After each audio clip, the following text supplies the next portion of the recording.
বিকেল হতেই বাড়তে শুরু করে রাম ভক্তদের ভিড়। সময়ের সাথে সাথে কার্যত জনজোয়ারের রূপ নেয় রামনবমীর শোভাযাত্রা। চারিদিকে শুধু গেরুয়া পতাকা।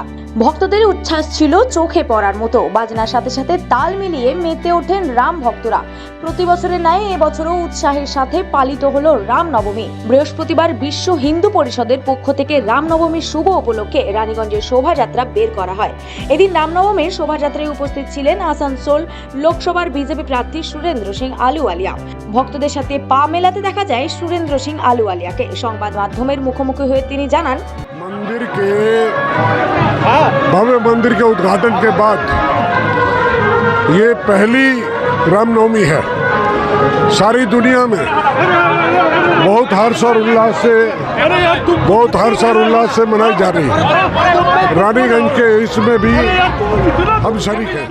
ঐতিহ্যবাহী পোশাক পরিহিত শিশুদের একটি দল নিয়ে সীতারামজির মন্দির শুরু হয় এই শোভাযাত্রা। তারপর সিআর রোড হয়ে এনএসবি রোডের ওপর দিয়ে শিশু বাগান হয়ে শোভাযাত্রাটি পুনরায় শেষ হয় সীতারামজি মন্দির প্রাঙ্গণে। ভক্তদের কথা মাথায় রেখেই শোভাযাত্রায় কড়া নিরাপত্তার ব্যবস্থা করা হয়েছিল প্রশাসনের পক্ষ থেকে। জায়গায় জায়গায় বিশাল পুলিশ বাহিনী এবং মহিলা পুলিশও মোতায়েন করা হয়েছিল। এদিন শহরের সমস্ত মন্দিরগুলি সাজানো হয় রঙিন আলোয়। এই শোভাযাত্রায় লাঠি খেলাতেও মেতে ওঠেন যুবতীরা। পাশাপাশি উঠতে শুরু করে জয় শ্রীরাম ধ্বনি। আরও দেখা যাচ্ছে এই র্যালিতে যারা যোগদান করেছেন, রানীগঞ্জের এই বিশাল শোভাযাত্রায় যারা যোগদান করেছেন, দেখা যাচ্ছে কচিকাঁচা থেকে নিয়ে পড়ে মহিলারা পর্যন্ত এমনটাই এখানে উপস্থিত রয়েছে আমাদের সঙ্গে। আমরা তার সঙ্গে সরাসরি কথা বলবো। কি নাম আপনার? শতাব্দী চ্যাটার্জি। কোথা থেকে এসছে? আমরা রানীগঞ্জেই থাকি।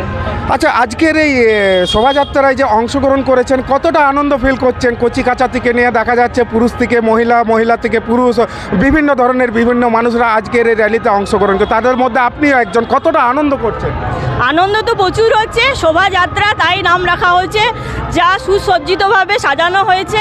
আর তার থেকেও বড় খুশির হচ্ছে যে 22শে জানুয়ারি আমাদের রাম মন্দির যে প্রতিষ্ঠা হয়েছে, তার যে আনন্দ, তা আমরা এই আনন্দ প্রত্যেকটা রানীগঞ্জের গলিতে গলিতে দেখতে পাচ্ছি। তারা যারা অংশগ্রহণ করেছেন সেই মহিলারা এই বার্তাকে পৌঁছে দিতে চাচ্ছে। এবং যেটা একটা প্রশ্ন তুলে ধরলাম যে নিরাপত্তার ব্যবস্থা কতটা আছে, কিন্তু তার মধ্যে দেখা যাচ্ছে এই রানীগঞ্জ শহরে বিশাল পুলিশ বাহিনী, এমনকি র্যাব থেকে নিয়ে মহিলারা অংশগ্রহণ করেছে। এই জন্য মহিলার জন্য মহিলা পুলিশ বাহিনীও এখানে মোতায়েন করা হয়েছে।